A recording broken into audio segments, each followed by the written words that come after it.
Well, good morning. We shall continue after this short coffee break that we all needed indeed with the presentations on the face-to-face part of the project. As you know, up to this moment, all the countries have worked the virtual part. And all these 15 units have already been gathered, and now we go to the face-to-face part that belongs to the second presentation by Marco Roig. Action Plan for Social Inclusion. We come from Vienna, Austria, and the association is AIS, that is very much into the refugee world, and they are experts in everything related to inclusion of people, of society, of families. So now, Mr. Marco Roig has the floor. So I was asked to do the presentation in English, so it's going to be in English.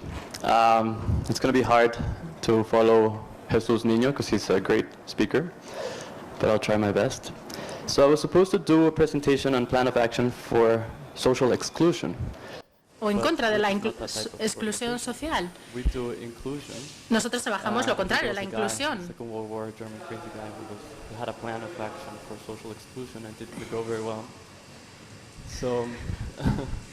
Nada que ver con el tío loco que en la Segunda Guerra Mundial lo que quería era la exclusión. ¿A dónde tengo que señalar? ¿Se me lo pueden indicar?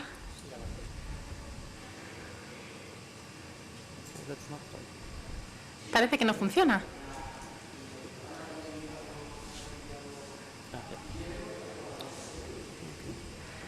Perfecto.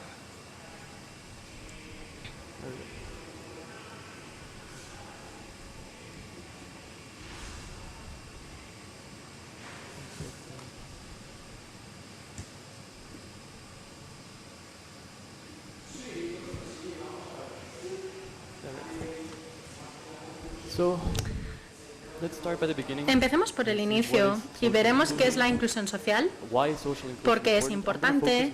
Me voy a centrar más en los ciudadanos y las comunidades, cómo pueden las ciudades albergar la inclusión social, cuáles son los grupos vulnerables y cuáles son las ciudades inclusivas, así llamadas. Vamos a bailar con el puntero. ¿Qué es la inclusión social? Por definición, es el proceso de mejorar los términos en los que las personas y grupos toman parte en la sociedad. En principio, son los esfuerzos en los que la gente tiene igualdad de oportunidades y todo el mundo, independientemente de su entorno, puede conseguir su máximo potencial en la vida. Así es el acceso a los servicios públicos, etcétera, etcétera. Tengo que volver atrás. Hay distintas definiciones para esto, sobre inclusión social, pero suele decirse que lo que hay que hacer es reducir la desigualdad. Cuando nos referimos a la inclusión, hablamos de los miembros marginalizados de la sociedad y los grupos vulnerables. No solo que estén incluidos, sino que se sientan realmente incluidos. Por ejemplo, las personas con discapacidades, grupos minoritarios, migrantes, refugiados, entre otros.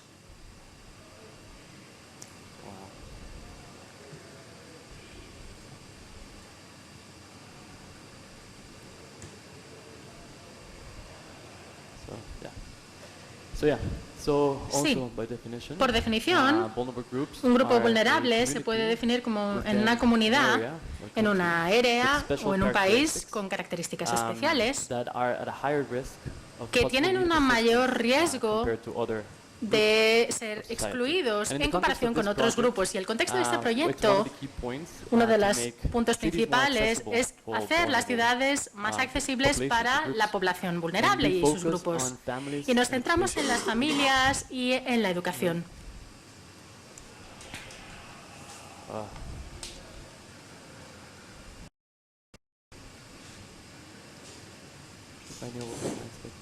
Si pudiera pasar a la siguiente. Vale, ya por fin. Así que uno de los grupos vulnerables de la comunidad en las ciudades es el de las personas con discapacidad. Estas personas tienen situaciones que les hacen más difícil hacer ciertas actividades o interactuar de manera efectiva con el mundo que les rodea. Esto puede ser causado por distintas cuestiones, pero hay más de 1.000 millones de personas, es decir, más del 15% de la población mundial, y la mayoría de ellos viven en países en vías de desarrollo. Y se espera que crezca en Europa debido al envejecimiento y en otras partes del mundo por causas de desastres naturales y otras causas. Tienen unos mayores niveles de pobreza en comparación con otros grupos y se encuentran con distintas barreras para acceder a los servicios del día a día. Cuando se excluyan, es difícil escapar de este ciclo, de este círculo vicioso de pobreza y marginalización para estos grupos y otros grupos también. Y por eso, la discapacidad y el desarrollo inclusivo son fundamentales para fomentar y asegurar la prosperidad. También hay distintas formas en las que las personas con discapacidad y su inclusión se puede lograr. Por ejemplo, mediante mayores oportunidades laborales que pueden dar las ciudades, el proveer servicios para personas con discapacidad, habilidades de empatía en el colegio, pero también al trabajar con las familias, que las instituciones políticas apoyen. Hay distintos tipos de discapacidad, claro, pero no es solo cómo vas a estar incluido, sino cómo quieres ser incluido dentro de la sociedad. Eso también importa.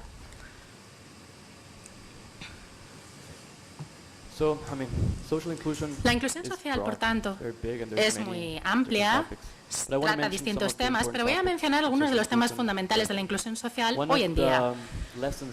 Una de las cosas que hemos aprendido con el COVID-19 es la importancia de los trabajadores inmigrantes. Europa tiene miles de trabajadores inmigrantes de distintas partes del mundo.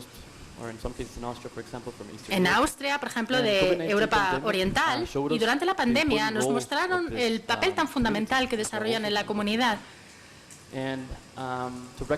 Y reconocer su trabajo es muy importante, pero también hay que darles mejores oportunidades de atención sanitaria. Los grupos marginalizados, como los migrantes que son trabajadores, necesitan las cosas más básicas, obviamente.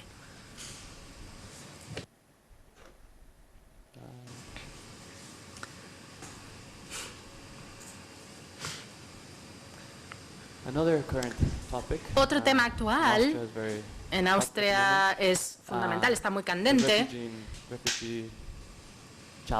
es el desafío de los refugiados. Y por supuesto esto es algo que las ciudades de toda Europa tienen que trabajar de manera conjunta para tratarlo. De acuerdo con las Naciones Unidas, al menos 12 millones de personas han huido de sus hogares debido a la invasión rusa de Ucrania y unos 5 millones han salido de Ucrania, han ido a Austria, entre otros lugares, y también se han movido en distintas partes del país. Muchos también salen y abandonan el país. Y desde luego esto es un desafío para la inclusión, sobre todo en la educación infantil. Hemos recibido alrededor de 80.000 refugiados aproximadamente en Austria, sobre todo en Viena, que es, como saben, una ciudad muy grande de Austria, y es un desafío integrar a estos niños en el sistema educativo. Así que, de acuerdo con una directiva de protección temporal de la UE, que se puso en marcha en marzo del 2022, todos los niños menores de 18 tienen que tener acceso a la educación en las mismas condiciones que cualquier niño de la Unión Europea. Y puede ser una cosa muy complicada a todos los niveles, ¿no? Políticos. Estos niños necesitan aprender la lengua. La segunda lengua en Ucrania era el ruso, es decir, que no conocen el inglés muy bien, tampoco saben hablar alemán, perdón. Así que tienen que entrar en un sistema educativo que no está preparado para recibirles y recibir una gran cantidad de estudiantes y tener en cuenta todas sus condiciones. He hablado con algunos de mis colegas que vienen de Ucrania y todos ellos se han involucrado mucho y han hecho programas de voluntariado para ayudar. Y uno de los desafíos que tienen que hacer frente a los niños es ser acosados por otros niños. Pero creo que la comunidad, los padres necesitan recibir o apoyar a estos niños. Hay que apoyar a los niños porque no entienden el conflicto y aquí es donde las familias tienen que desarrollar su papel fundamental. Tienen que ser más empáticos con otros niños en el colegio, no solamente con los suyos. Esto no es solo un problema austríaco, es un problema de toda la Unión Europea, obviamente, especialmente en los países vecinos. Y sé que también en España ustedes han recibido a muchos niños ucranianos. ¿Por qué importa? A largo término, a término corto podemos ver cómo gestionamos esto, pero ¿cómo va a afectar a largo plazo? Muchos van a querer volver a su país voluntariamente, pero al final, si la guerra acaba mañana, no van a poder volver a su país tan fácilmente, así que tenemos que tratar este problema, tenemos que incluirlos, queremos que participen. Ellos quieren ser miembros de la sociedad, quieren ser capaces de hacer cosas, de estar en la sociedad. Cuando la gente se siente incluida, pueden contribuir más y mejor al grupo, a la sociedad en la que están. No se les rechaza y también traen muchas cosas sobre la mesa, ofrecen una perspectiva diferente, diferentes conocimientos. Y esto surge de distintos entornos y hace espacio y crea un ciclo de aceptación, entre otras cosas.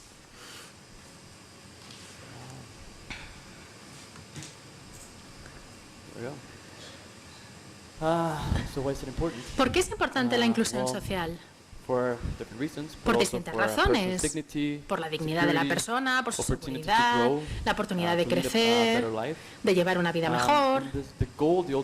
Y el objetivo final de la integración social es crear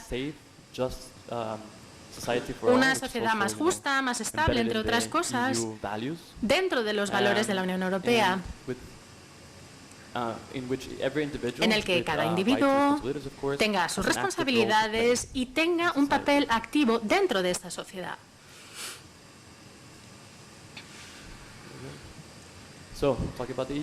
Hablando de la Unión Europea, ¿qué significa la inclusión en la Unión Europea?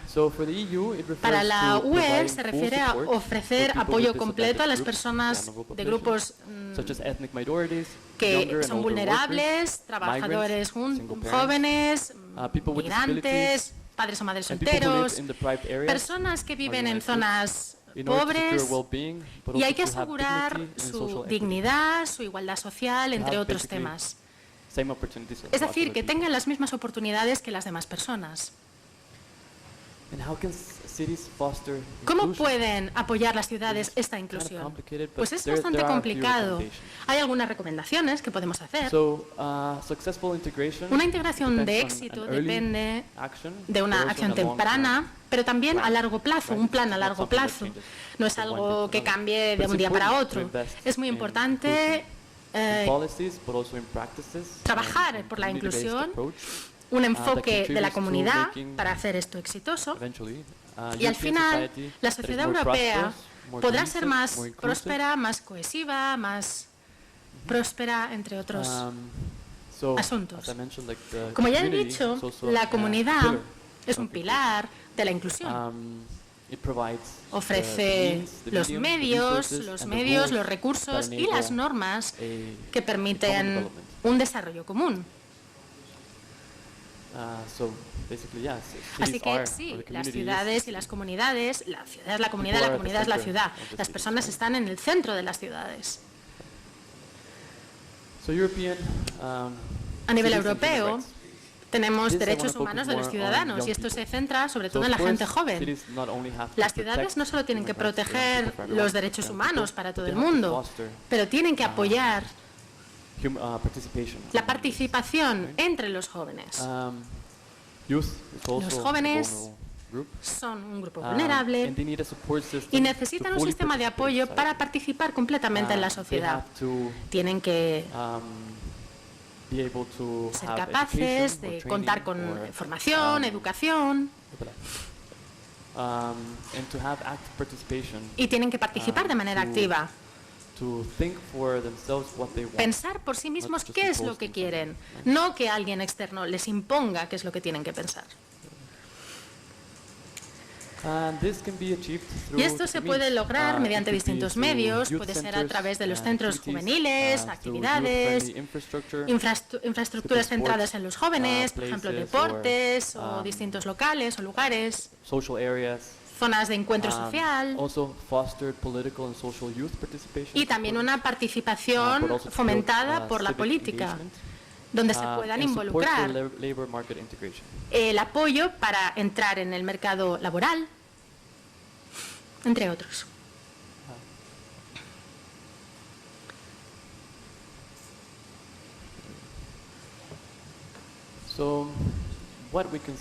Lo que consideramos como el paso, o uno de los pasos más importantes para conseguir que una ciudad sea más inclusiva, es que las personas estén en el centro de cada ciudad, teniendo en cuenta lo que las personas desean.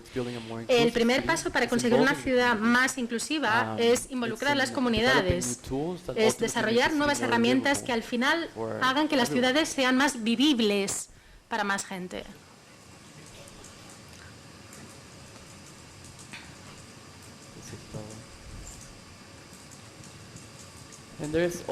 Y también tenemos algunas recomendaciones, algunos consejos sobre qué hace de una ciudad un lugar más inclusivo, pues donde cada persona tenga su propia voz para aprender, que las personas tengan acceso a la formación, a la educación, para trabajar. Puede ser trabajo remunerado, pero también puede ser trabajo voluntario. Comprometerse, son servicios que estén conectados, pero comprometerse en actividades de ocio y también tener su propia voz para poder influir en los procesos de toma de decisiones, porque son parte de esas decisiones.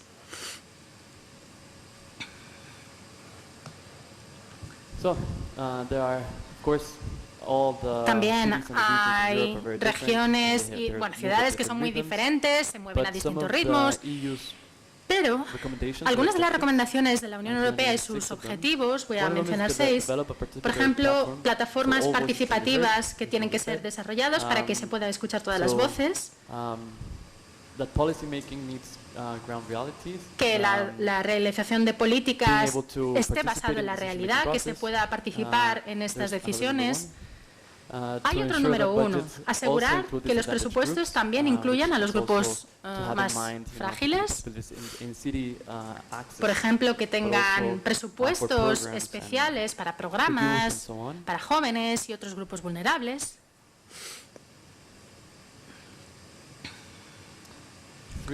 El tercero es fomentar el voluntariado, como ya he mencionado.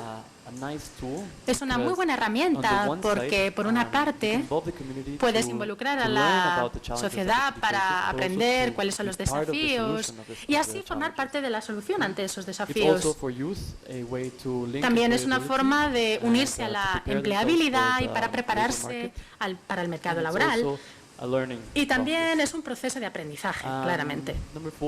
En cuarto lugar, diríamos fomentar las asociaciones vecinales y también crear lazos con las ONGs. Los ONGs se centran en algunos objetivos, sí, pero la sociedad civil y el gobierno tienen que trabajar juntos y, de hacerlo así, la relación sería mucho más fructífera. Albergar talento internacional, por ejemplo, alojar a estudiantes, acoger a estudiantes de otros países y expandir el apoyo por parte de los profesionales.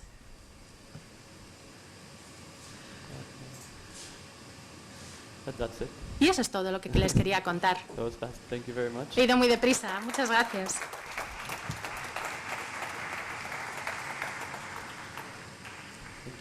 Muchas gracias. Ahora comenzamos un turno de preguntas. Cuando el que quiera preguntar, por favor, que levante la mano para poderle acercar el micrófono.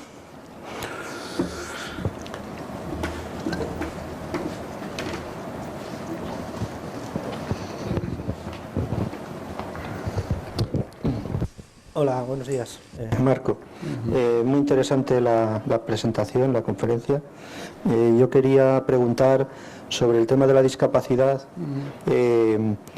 ¿Qué medidas o qué, en lo que es la ciudad de Viena en concreto, por ejemplo, para la movilidad de las personas dentro de la ciudad, si se articula algún tipo de facilidades, bien sea por las vías públicas, bien sea para los edificios públicos, etcétera, si eso está muy asumido o falta mucho todavía por hacer, porque observamos que, digamos que Salamanca tiene un camino recorrido, pero le falta todavía bastante por hacer, y Villamayor pues todavía más, quizá por el tipo de pueblo o municipio que se ha ido desarrollando de una forma un poco irregular y que necesita de unas adaptaciones que hoy por hoy todavía, aunque tiene hechas, otras le faltan. Es muy buena pregunta, muchas gracias. Sí, yo creo que Viena es una de las ciudades que está muy desarrollada en ese aspecto. Tiene políticas muy abiertas a personas con discapacidad. La ciudad tiene mucha infraestructura, claro, no es perfecta, pero tiene mucha infraestructura en materia de accesibilidad. Me he fijado cuando viajo por ejemplo, si hay elevadores, no solo también para personas que vienen en silla de ruedas o como están así, pero también hay gente que trae a los niños en carritos, ¿no? Y necesita un elevador para ir al metro, para desplegarse. Y Viena está muy bien adaptada en ese aspecto. También Viena es una ciudad muy caminable. Por lo menos todo el centro de la ciudad es muy caminable y eso también hace una diferencia. Lo que he notado, por ejemplo, en ciudades en España es que para desplazarse todavía hay una necesidad, con excepciones de Madrid y de Barcelona, ¿sí?, de utilizar. Barcelona is not included here, but you're going to need a car. Claro, esto para and of course, for people with disabilities, may not be the ideal solution indeed. Temas, por ejemplo, de participación. For example, in taking part, when you are disabled, there is a long way to go yet. This group is still not considered as a decision-making group. This is not for you.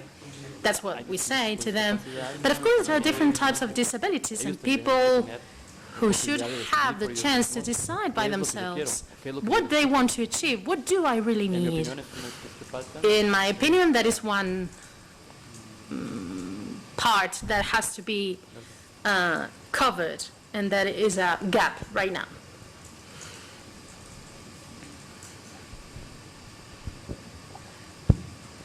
Thank you for the question, and I just want to prolong this conversation about inclusion in some physical ways, how we can make the city physically inclusive. For example, there is a principle that if you are developing some infrastructure for people with disabilities or for some vulnerable groups, that we can, for example, include in these groups parents with small children, because they still need some better infrastructure to move inside the city. It's very important to first ask them and give them a chance to evaluate the quality of the solutions that you propose. Because sometimes we are just following some rules, but in the reality, this infrastructure that we developed is not convenient for these people. So it's very important to focus on their needs and give them the right to evaluate and say if it is right or not. And also, it's a very hard question because, of course, infrastructure is dependent on the money and the resources the city has. And even in Vienna, we still have a lot of trams that don't have low floor, and it's very hard to get inside the tram if you have a wheelchair or you have a cane. Yes. A pushchair. This thing. And still, for example, what Vienna did, we have very good informational system on every stop, and you can see the time when the next tram comes. And for people with disabilities, there is it shows if the tram is good for disabled people, or if it is not, when the next tram comes. So still, even if the city doesn't have resources infrastructural change, there is some way to include the interests of people and like to make them feel that their interests are counted. Tendríamos que ser muy claros y tener en cuenta sus necesidades.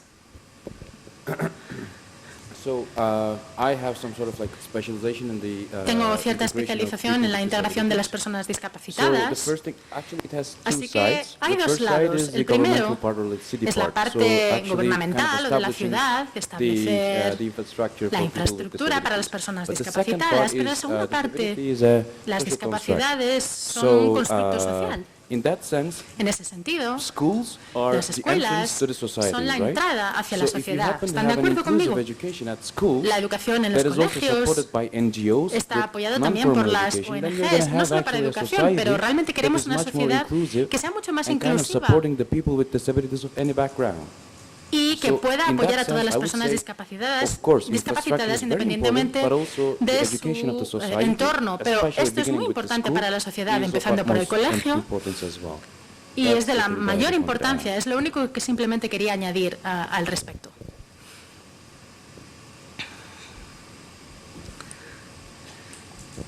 Bueno, quería preguntarte, Marco, si después de la guerra de Ucrania, todo el tema de los refugiados, vosotros que estáis especializados en este tema, ¿ha influido en Viena o ha cambiado la ciudad, ha cambiado la forma de trabajar? ¿Y qué nos puedes decir? Sí, bueno, este es un tema, this is a challenging topic. Un auténtico desafío, vaya. Es un problema muy grande. La ciudad, desde luego, y el país, pero sobre todo la ciudad. Muchos de los refugiados que pasaron Viena, la mayoría no se quedaron en Austria, fueron a otros sitios. Pero una gran parte sí que se ha quedado. Así que tenemos unos 70.000, 80.000, ya les digo, no sabemos. Pero puede haber 250.000 que están pasando por Viena.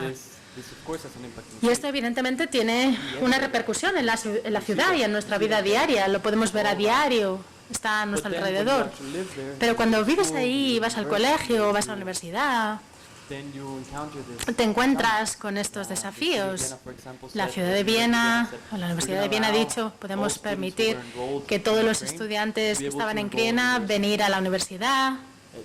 Sí, claro, pero si no sabes el idioma, si no conoces la estructura, si no estás acostumbrado a cómo se enseñan las clases, es muy difícil. Unos 50.000 jóvenes no estudian, no trabajan. Así que, ¿qué hacen? Pues están por ahí. Están empezando a pensar y pensar. Así que tenemos que ser más proactivos. Necesitamos más actividades, más grupos de apoyo. Necesitamos ofrecer una forma de que algunas de las organizaciones evidentemente han tomado una serie de iniciativas para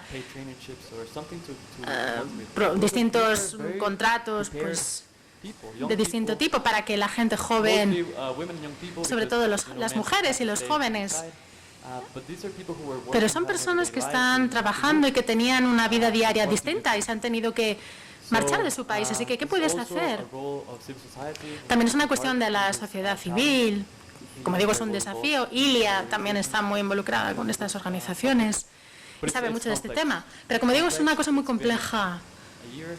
Ya ha pasado un año, más o menos, o quizá menos de un año, y lo que creo es que todo el mundo está intentando ver cómo lo puede resolver, está intentando crear algún tipo de plan a corto plazo, a largo plazo. Así que ¿cómo vamos a gestionar esto en los próximos años? Algunos van a querer volver a su país de aquí a unos años y tenemos que encontrar una forma de gestionar este problema, como digo, que no es fácil. No sé si he respondido a la pregunta que usted me hizo. Well, I'm Ukrainian and I went to Vienna for my studies last year, so several months before the war. And well, I can, from my perspective, I can say some best practices. Let's call it like that. First, what is really good in the inclusion right now is that the European Union, at least Austria, they have access to the job market al trabajo, perdón, al mercado laboral. When people come to Austria, they receive a card that allows them to. Cuando llegan a Austria, los refugiados reciben una tarjeta que les da acceso, pero no pueden trabajar. So they can study, they can work for full time, and that's very important because they can get some resources by their own. So they are not so dependent on some state aid as it was before when there was a crisis with refugees from Syria because of war and other countries. So it's very important, but still you need to understand that first question is the language, because usually people know some little bit of English, for example, but they don't know German so well, or French, or other Spanish, for example, because it's not so popular languages at school in Ukraine. So it's very important for these people to understand the country and what they need to do, because when they come to the country, they don't have really transport instructions. What are their next steps? So what do you need to get to have some permissions? What do you need to do to, I don't know, to get a documentos, so on and so on. So it's very important for these people to Así que por lo digo muy importante darles algunas instrucciones claras para que realmente les puedan entender a quién pueden pedir ayuda, a quién se tienen que dirigir, porque muchas veces las organizaciones que ayudan a estas personas suelen estar organizadas por grupos civiles. No hay, digamos, un teléfono de contacto permanente para que puedan llamar e informarse, y sin esto se sienten perdidos. La segunda cosa importante es que esas personas que tratan de organizarse por sí mismas realicen pequeñas comunidades que den información. Se van a quedar en este país, en Austria, en España, da igual, al menos durante varios meses más. También mucha gente no tiene un lugar al que puedan volver, no tienen ya casa, porque sus casas han sido probablemente destruidas. Mariupol, por ejemplo, ha sido completamente destruida. 500.000 personas en Mariupol han perdido sus casas por completo. Gente que ha ido de la ciudad a Alemania, de esta ciudad de Alemania, tuvo un viaje muy duro. Fue a la Crimea ocupada, no podía cruzar la frontera porque tenía el riesgo de que lo mataran, y tuvo que ir a los estados bálticos, luego a Varsovia, luego a Alemania, y en Alemania, cuando por fin consiguió llegar, no sabía qué hacer, perdió su casa, su familia, y lo único que tenía era su vida. Para estas personas es muy importante sentirse que son bien acogidos. No hay instrucciones claras sobre cómo hacer eso. Pero necesitamos entender que estas personas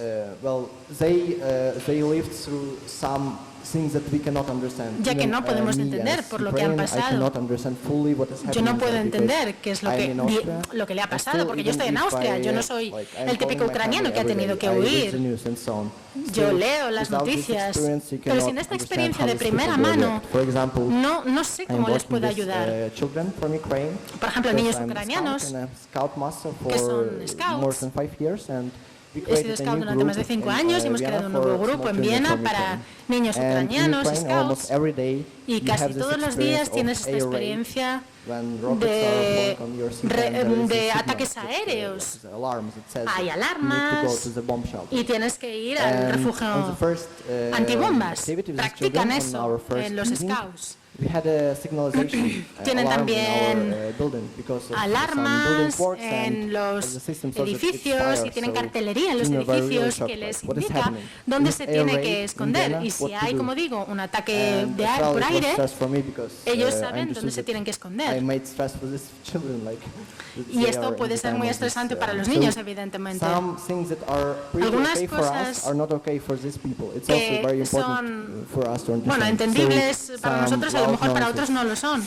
Algunos no soportan los ruidos fuertes. Algunos tienen problemas con los idiomas.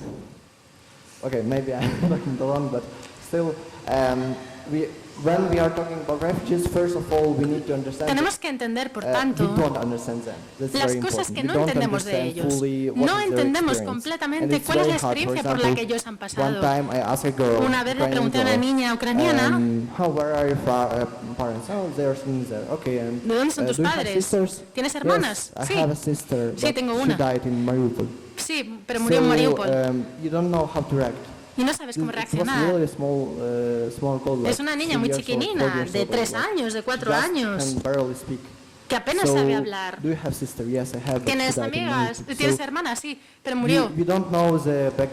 No sabes el entorno del que viene esta gente. Así que tengan mucho cuidado con estas personas, pero ábranse a ellos, porque realmente necesitan su apoyo y necesitan su comprensión. Y temen que se les olvide y que al final nos acabemos acostumbrando a una guerra. Y eso no está bien. Tenemos que seguir ayudando y mostrar que vamos a hacer lo mejor que podamos para ayudar a los ucranianos para ganar esta guerra y acabar con esta situación tan horrible.